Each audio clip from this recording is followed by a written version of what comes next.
tarde a todos. Bem-vindos para o nosso terceiro painel do dia. Meu nome é Jorge Roberto Kawaja, eu sou gerente de Legal e Compliance da Abimed.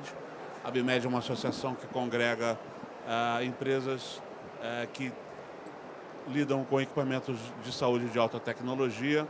Temos cerca de 200 associados e estamos aqui no Hospitalar para divulgar a nossa atuação e trazer alguns temas de debate para todos. Hoje a gente vai falar debater um pouquinho sobre as mudanças na lei de licitações e os impactos no setor de saúde. O setor de medical device é um setor que opera com mais de 60% das suas atividades com o poder público, seja em todos os níveis.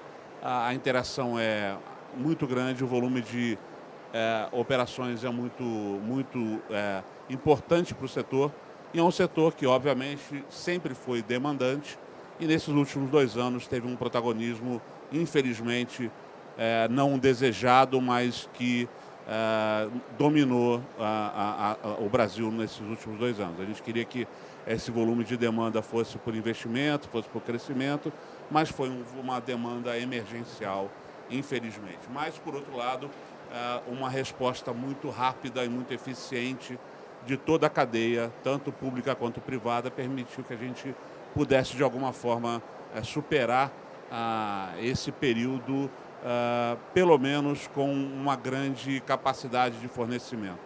Isso se deve aos players privados, mas muito também à rapidez e à atuação do setor público nessa situação. Hoje eu tenho aqui com a gente o Eduardo Winston Silva, presidente do Instituto Ética Saúde, presidente do Conselho de Administração desde 2020, atua na área há 16 anos e é diretor do Brasil para a empresa Nuvasiv. E tenho o Luiz Paulo Souza, sócio de Ciências da Vida, Medtech Saúde, na Ernst Young Assessoria Empresarial Brasil. Prazer estar com vocês aqui. Eu queria começar, depois das suas falas de início, lançando a primeira pergunta.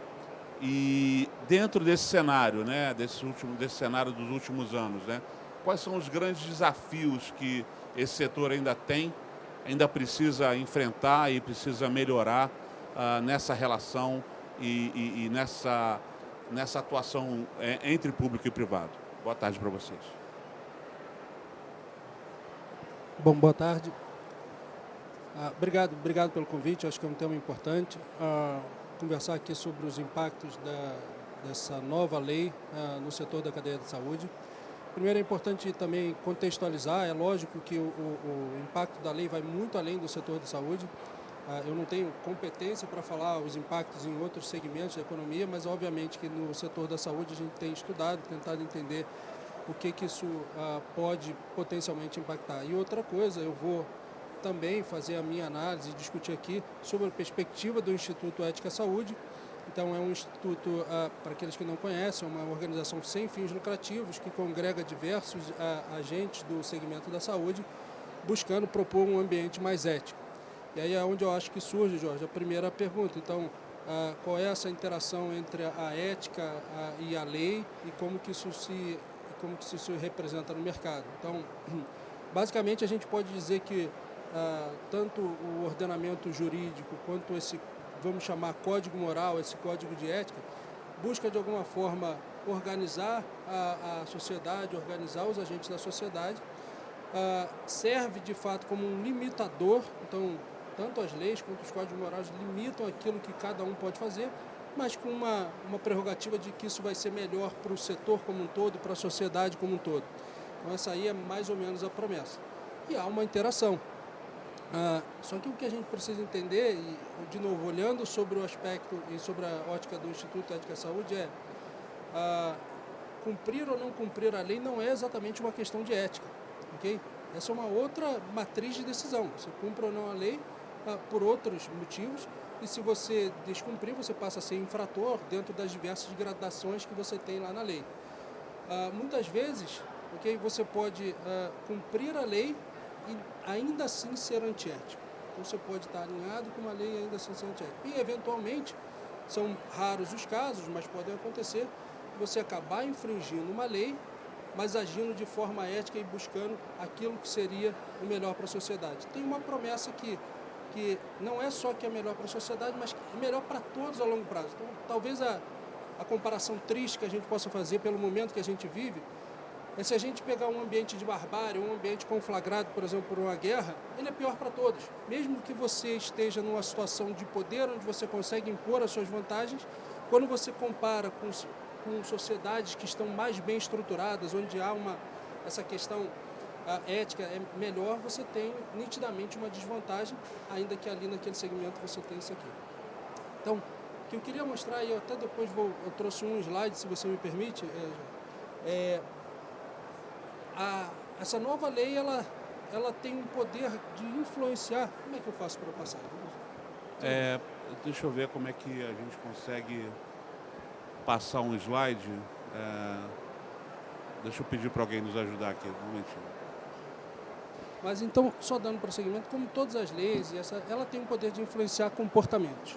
Então, e o nosso grande desafio, e respondendo a sua pergunta, é qual vai ser o impacto dessa lei na atuação do setor de saúde. Bom, numa avaliação preliminar, o que a gente vê é que a lei ela muda um pouco o enfoque.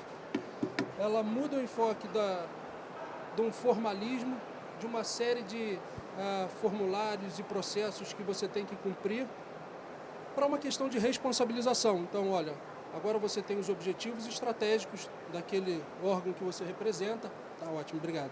Então, você tem objetivos estratégicos, você tem que atingir esses objetivos e você é responsável por isso.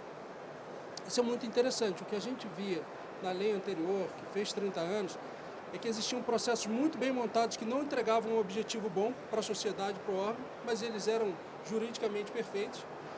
Ao passo que a gente via também processos que entregavam muitos bons resultados, falando de novo na saúde, da promoção da saúde, mas quando você olhava por dentro, a formalização ela não era e não conseguiria ser perfeita. Então, acho que essa lei veio para modernizar nesse sentido.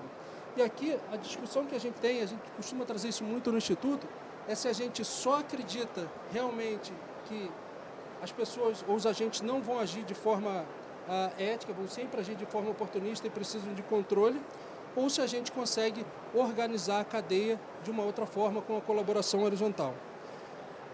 Já caminhando para finalizar, Jorge, eu gosto muito desse slide, eu tirei de uma dissertação da FGV, e ele coloca a cadeia da saúde, ele estrutura a cadeia da saúde de uma forma muito interessante, com 9 elos, sendo 3 deles horizontais e 6 elos verticais. E ele demonstra algumas características que adicionam complexidade à cadeia da saúde, como, por exemplo, o beneficiário de um determinado serviço, ele não necessariamente, ou na maioria das vezes, está pagando diretamente por aquele serviço. O funding disso, ele é feito de forma coletiva, você tem intermediários financeiros. A pessoa que decide, a pessoa que utiliza, muitas vezes são diferentes. Então, tudo isso gera muito potencial para conflito. E a nossa tendência, e até a lei anterior, ela preconizava mais essa organização vertical, ou seja, a gente acredita que as leis e os órgãos de controle e fiscalização deveriam determinar o que cada um de nós iria fazer. Isso tem uma vantagem porque tira a responsabilidade, a partir do momento que você segue todos aqueles protocolos, você se sente isento do resultado, mas isso tem alguns prejuízos. E um dos maiores prejuízos que tem para a cadeia, é que, dada a complexidade, dadas as interpretações possíveis e diferentes, isso prejudica a confiança entre os agentes. Então, uma empresa interpreta de um jeito, outra interpreta de outro jeito, e aí aquela que interpreta de outro jeito acha que o outro não está sendo leal na sua competição. Então, isso mina a confiança e provoca um consumo maior dessa última item aqui da cadeia, que são os serviços acessórios. Então, uma coisa que eu costumo dizer é impressionante como a saúde gasta dinheiro com direito. É impensável, a gente deveria promover mais saúde. Se os recursos são escassos, a gente deveria direcionar mais e mais para a promoção da saúde e menos para tarefas de controle, administração e tudo mais.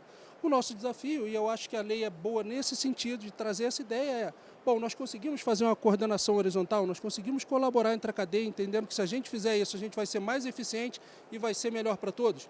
Bom, é um desafio, tem essa inovação de mudar a responsabilidade, de trazer o diálogo competitivo, de trazer uma série de coisas, Mas também é possível ver, segundo a nossa interpretação na lei, essa desconfiança que a gente culturalmente tem em confiar, e nós não somos a sociedade que mais confia, isso é um fato, que ela também adiciona uma série de formalismos, ou seja, você tem a responsabilidade do gestor, mas continua tendo que preencher 150 formulários e talvez, a gente ainda vai ver, isso mude um pouco o comportamento para que a gente seja mais eficiente, tenha mais um código de atuação tácito, mas que funcione melhor, ou pode representar a manutenção do mesmo formalismo, da mesma burocracia, ou até uma piora. Depende muito de como a gente vai atuar. Eu acho que é daqui para frente que a gente começa a ver, já. Obrigado, Eduardo. Luiz, como vindo, né, carregando 30 anos de lei, de atuação do poder público, da atuação do poder do ente privado com o público e agora uma nova normativa, né? O que você vê nessa evolução? E essa evolução, ela foi alterada, afetada por essa nossa situação dos últimos 2 anos, ou seja, houve talvez uma aceleração maior para que você venha se adaptar às novas diretrizes e a nova legislação, que foi meio que acelerado por causa de tudo que aconteceu, ou você acha que já vinha um processo de adaptação, esse processo estava sendo bem feito, ou o que pode ser tirado disso? Bom, primeiro, prazer estar aqui, eu agradeço o convite, é uma oportunidade bastante interessante de debater, acho que o tema é de grande valor para a indústria, né? Assim, acho que a gente tem um ponto importante que, acho que a principal característica, na minha opinião, que a gente pode considerar como uma evolução, é realmente a colaboração, né? A gente via antes um modelo muito, quase que separatista, né, entre quem estava contratando e o contratante e muita disputa, né? Então, quando a gente começa a ver, acho que a questão do diálogo competitivo, né? Essa abertura para você, em vez de fazer uma consulta pública, você tomar informação como era no passado e você depois submeter ao mercado, por exemplo, um edital que podia ou não refletir o melhor extrato, né, daquela sessão, hoje em dia você tem a oportunidade de construir melhor vamos dizer, um termo de referência, né, um edital de uma forma um pouco mais apropriada, né, e o que o mercado vai conseguir, na verdade, atender muito melhor a contratante. Então, acho que esse é um ponto que eu julgo como uma das principais evoluções, né? Essa parte de colaboração. Por outro lado, a gente sabe que isso remete a uma mudança cultural, que não é fácil, né? A gente sabe que mudar a forma de se fazer algo, e aí, sobretudo, creio eu, no setor público, que é muito conservador, é muito associado a processos e é um ritmo já histórico, né, de longa permanência aí, enfim, na forma de fazer, quer dizer, é um desafio mudar. Então, eu acho que vai ser um processo de adaptação. Acho que essa questão da lei ter um período para revogar e a gente ter as duas leis em vigência, eu acho que é saudável. Talvez a gente vai ver uma extensão desse prazo, talvez, né, para poder... Acho que algumas instituições devem ter uma adoção um pouco mais rápida, vão servir talvez de referência, né? Eu gostei muito também do aspecto da questão do portal de transparência. Antigamente você tinha que buscar, por exemplo, uma ata de registro de preço ou uma referência de um processo e ficar, sei lá, procurando secretarias de saúde pelo site de cada uma, ou até mesmo em pesquisas em loco, porque nem tudo estava disponível, né? Ou consultar, por exemplo, o próprio site do Ministério da Saúde. Então, acho que era uma busca muito difícil. Então, acho que esse portal ele vai trazer um processo mais simples, de maior fácil acesso, então, que eu acho que vai permitir uma aceleração muito grande também dessa colaboração, né? Então, acho que esses dois pontos da colaboração entre os entes para construir algo com melhor propriedade e também essa questão da portal de transparência, eu acho que são, na minha opinião, dois grandes destaques.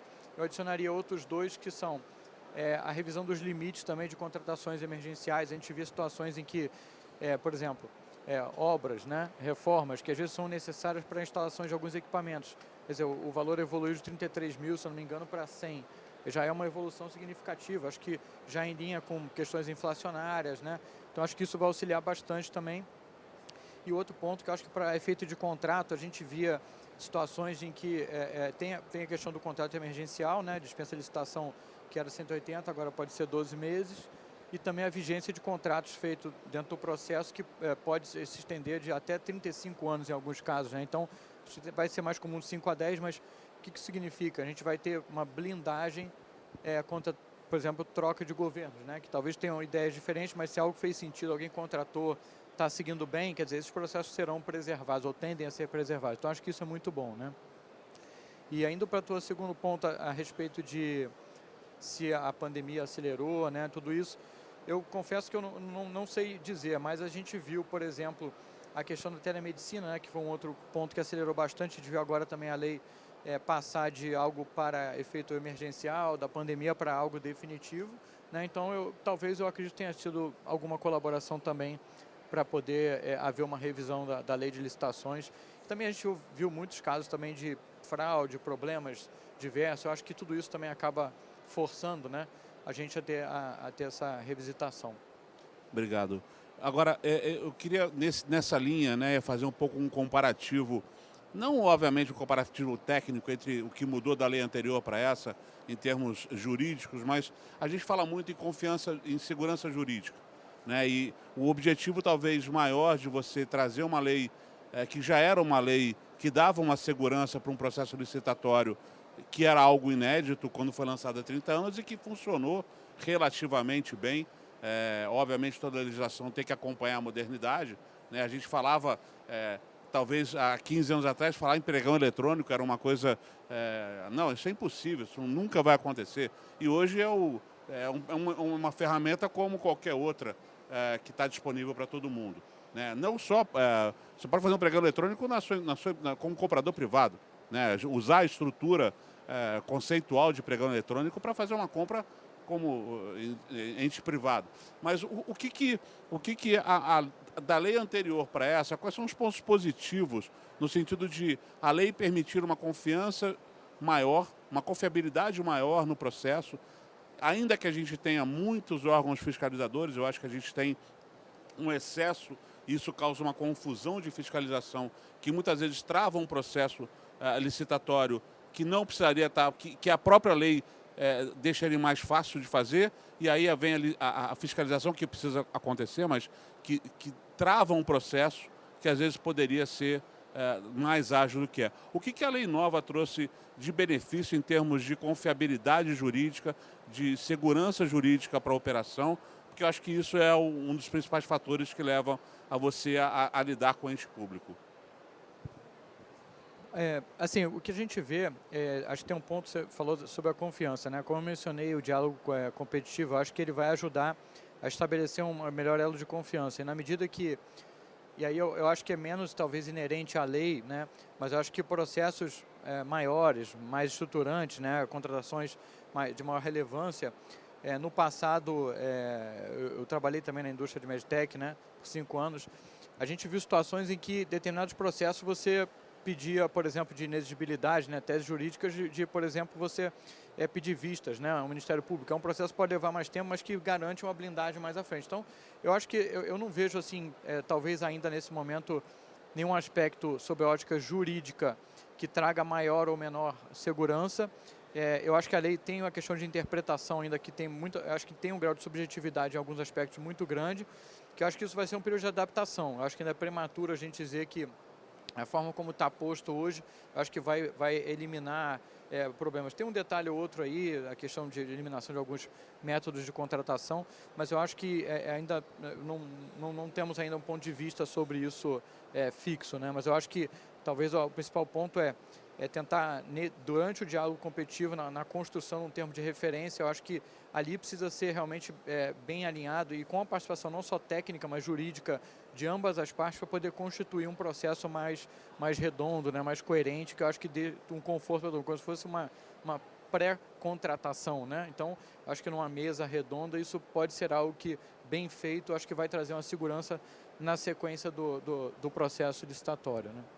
Eduardo, você acha que tem ainda esse período de adaptação ainda vai ser muito longo ainda, por causa disso que o Luiz falou, dessas dificuldades ainda de interpretação, ou já dá para entender que é um avanço positivo e definitivo? Eu acredito que vai ser um período longo, mas crítico, pelo seguinte, como bem mencionou o Luiz, tem uma subjetividade.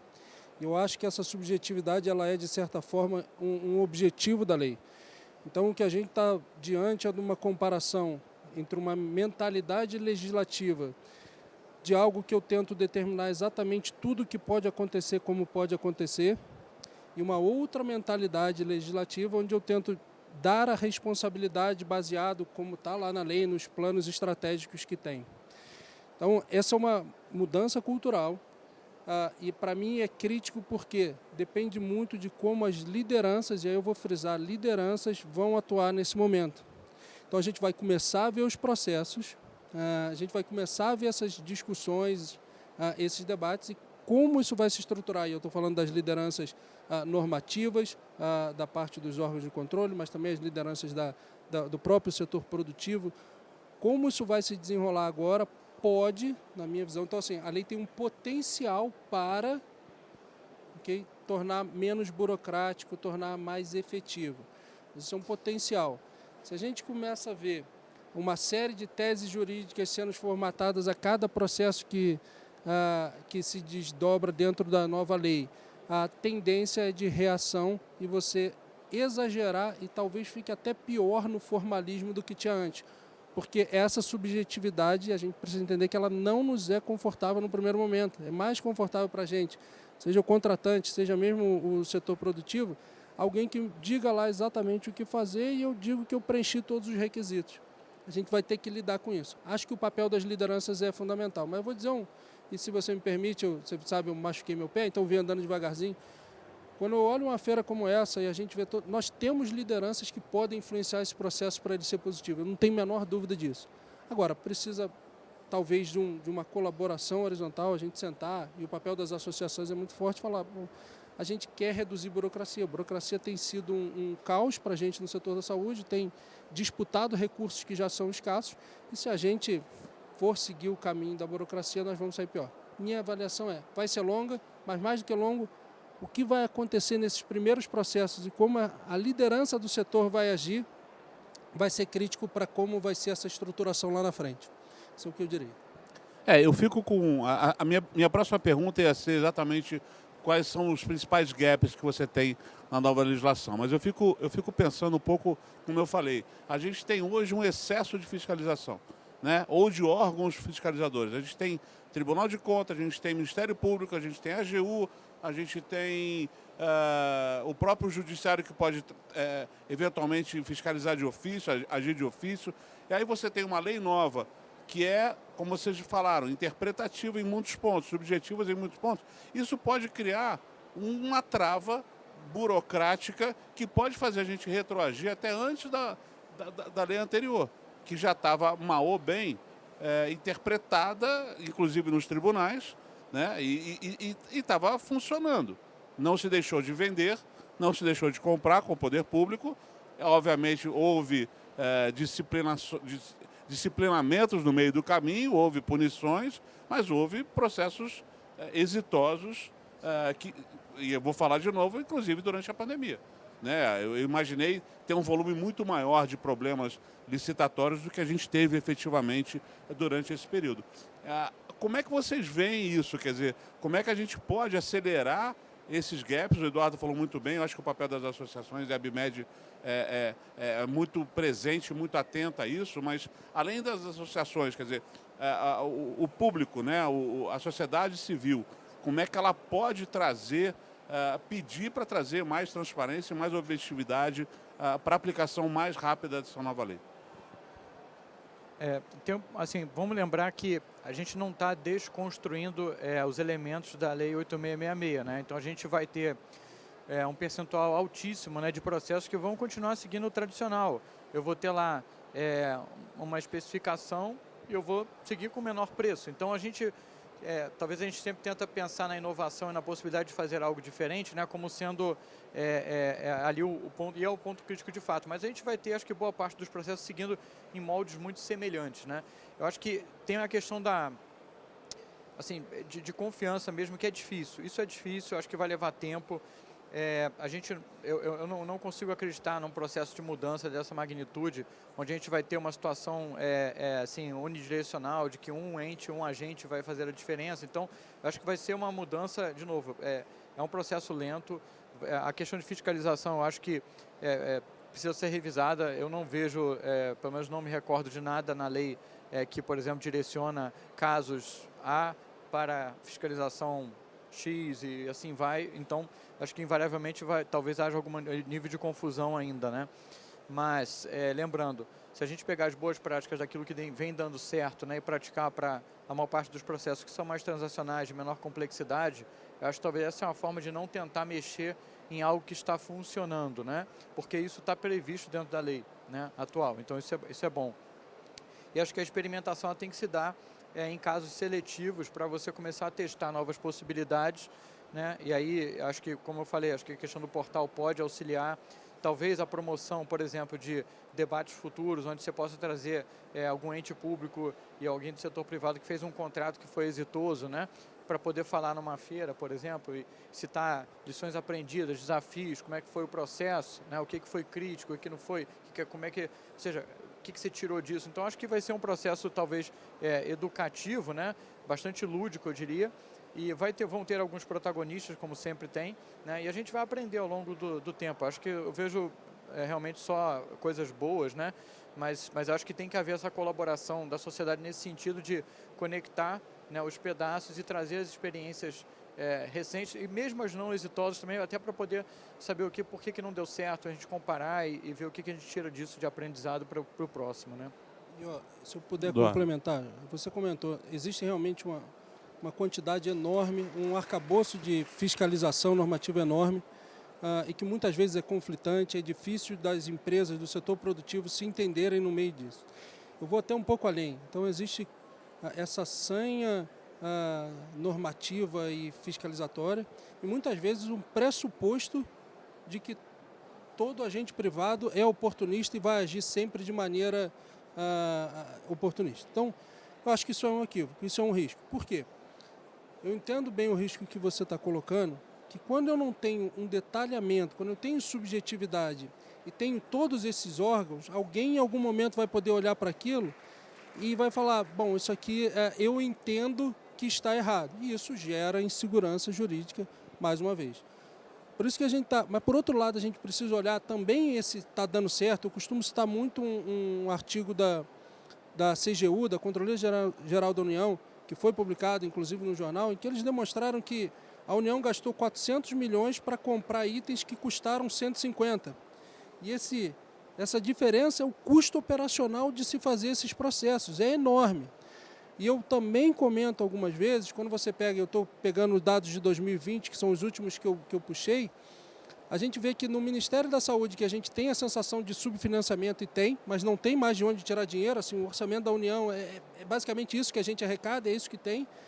A gente vê que mais de 30% é dedicado a tarefas administrativas. Então, isso não é tratamento, isso não é prevenção, isso é, de alguma forma, uma tentativa de controlar as ações de todo mundo. É muito dinheiro. Então, a gente sabe como funciona dentro da lei de hoje, a gente está acostumado, o mercado está funcionando, está conseguindo entregar, mas também precisamos ter a consciência que nós estamos muito longe de um ponto razoável de eficiência. E essa ineficiência no setor é que eu acho que as lideranças têm que olhar e falar, nós precisamos achar mecanismos para fazer essa cadeia funcionar de forma mais eficiente.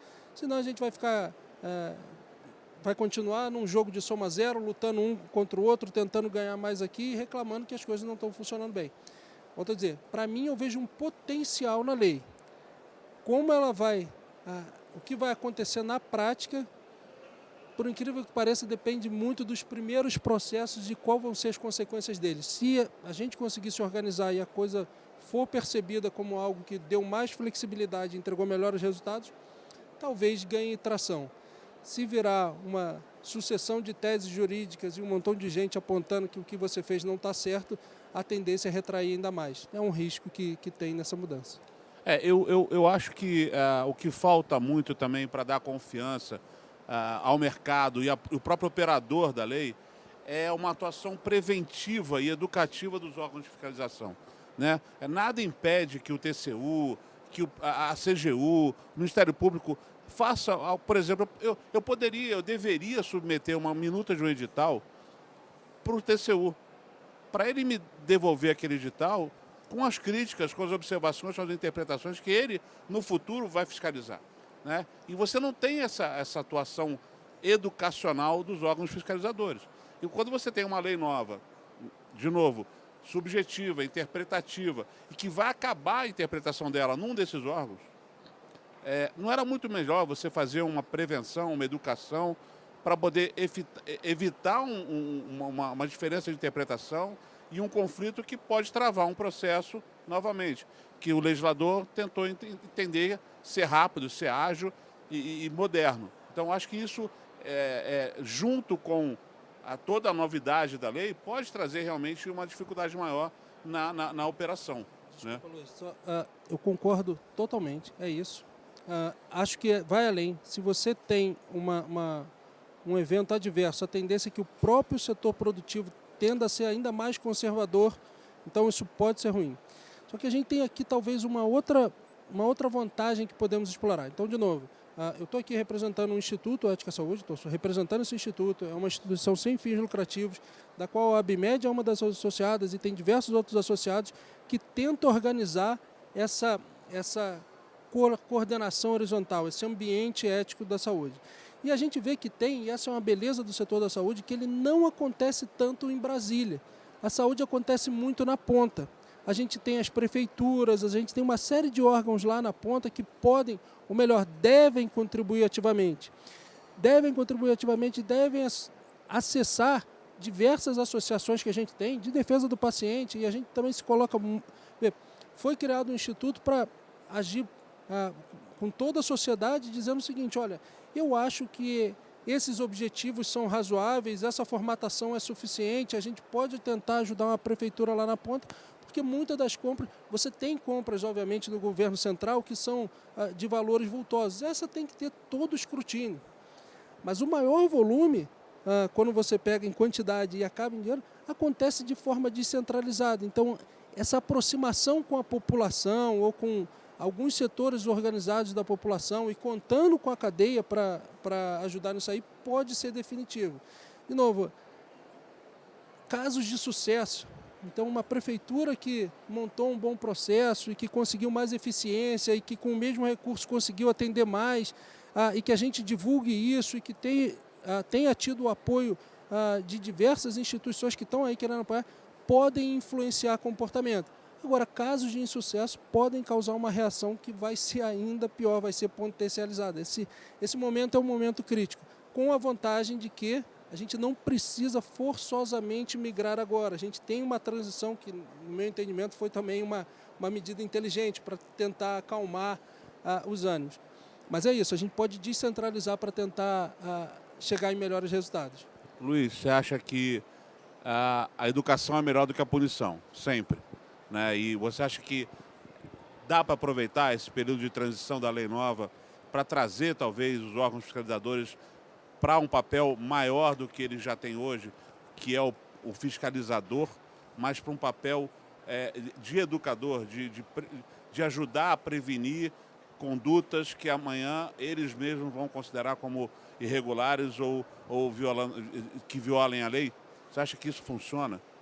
Sem dúvida, como eu disse, né, acho que a questão da tese jurídica é na linha de eu estou fazendo um processo, né, vamos experimentar, dá vistas, faz um teste, acho total. Eles nunca vão recusar fazer, nunca se recusaram, na verdade. Claro que se a gente for pensar num processo de pequena monta, talvez por preço, não faz sentido, mas um processo que agora tem um modelo de precificação, por exemplo, que leva em consideração retorno econômico, né? É algo subjetivo. Eu posso colocar parâmetros, por exemplo, numa composição de análise de retorno, que pode ou não compor parâmetros exagerados de eficiência, ou podem estar corretos. Então, isso é muito, assim, é uma análise técnica também, mas o que tem por trás, né? Toda a montagem de um processo desse também é muito sensível. Então, acho que pegar um processo, por exemplo, numa modalidade dessa nova, né? Compor, fazer um teste, dar vistas, pedir um feedback ali, uma avaliação técnica para ver o que poderia ser, se está em compasso ou não. Eu acho que é uma boa medida, sim, de forma seletiva. A gente não pode criar, né, um processo como padrão para tudo que for sair agora não tem mais segurança de nada e eu vou começar. Não, eu acho que na medida que você faz isso e explica, eu acho que tem que ter cuidado só de na hora de trazer o caso e falar, mas a gente fez isso e por isso foi vencer. Não, a gente fez e aprendeu que esses elementos A, B e C são críticos, por exemplo, na construção de um modelo de precificação. Então, observe item tal, tal, tal.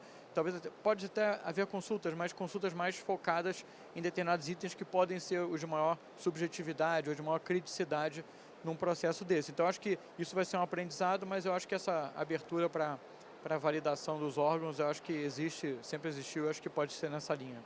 Eu acho que aí se você começar a fazer com processos mais sofisticados, você naturalmente vai criar uma cultura em que os processos simples vão ficar mais simples e os complicados vão ficar menos complicados, né? Você começa a tratar de um assunto mais complexo, isso vai refletir em toda a atuação de todos os entes públicos, né?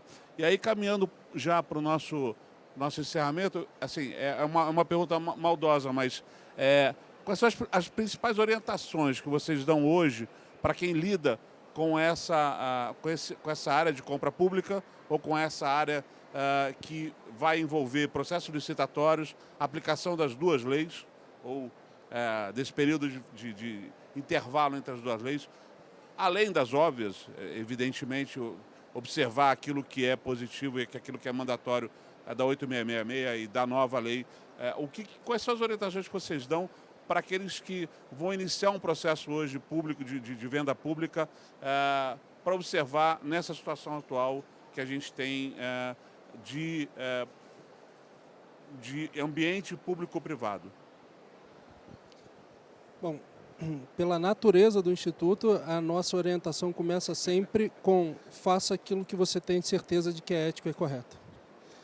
Se você acha que isso que é ético e correto eventualmente não vai estar bem formalizado, aí é um risco jurídico. Mas a gente sempre foca, e vamos tentar focar nisso aí.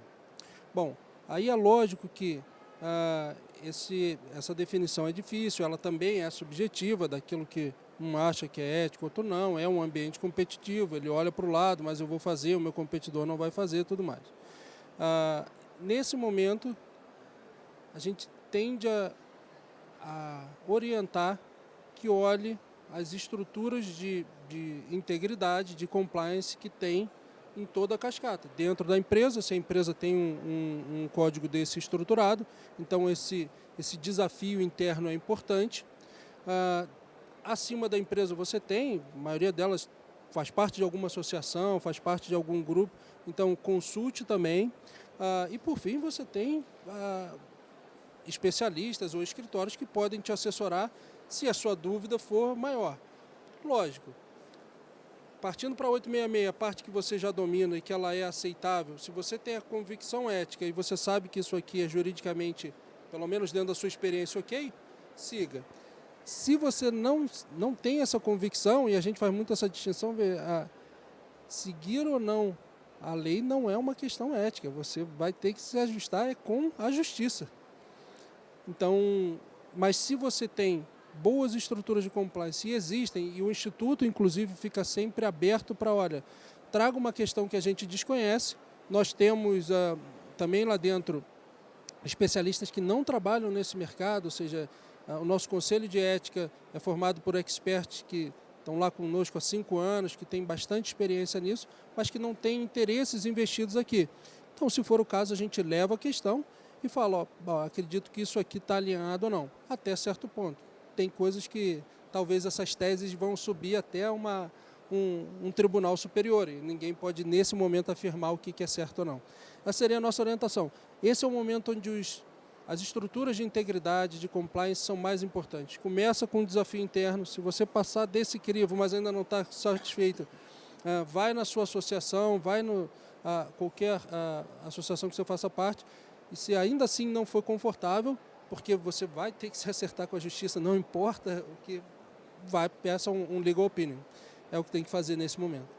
Principalmente se não for na 8666, que você já está mais sob controle. Obrigado, Eduardo. Luiz? Eu acho que tem talvez 2 pontos aqui adicionais.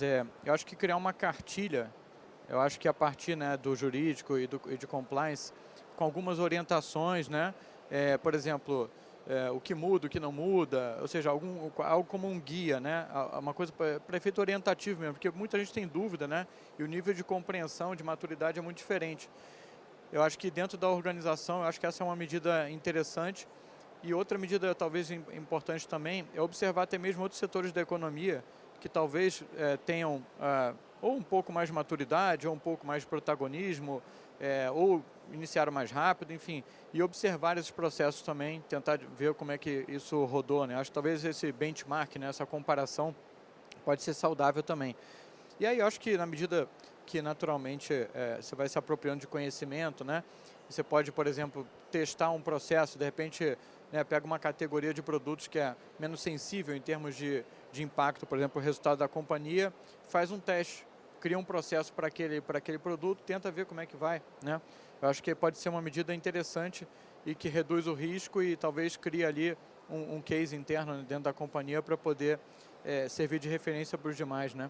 Acho que essas seriam algumas das orientações e, obviamente, claro, sempre vão ter empresas pesquisando e oferecendo ponto de vista, procure conhecimento também, busque conhecimento e, quando necessário, contrate aí serviços de empresas especializadas para poder apoiar a estruturar esses processos e a fazer, né? A gente acho que, fazendo um paralelo aqui, né, a grosso modo a LGPD, né, acho que passou algo semelhante, né? A gente teve lá alguns escritórios de advocacia, algumas empresas de consultoria, participaram de processo para criar até mesmo rotinas internas para poder passar nessa fase de adaptação e de orientação também. Então, acho que algo nessa linha acho que vai ajudar.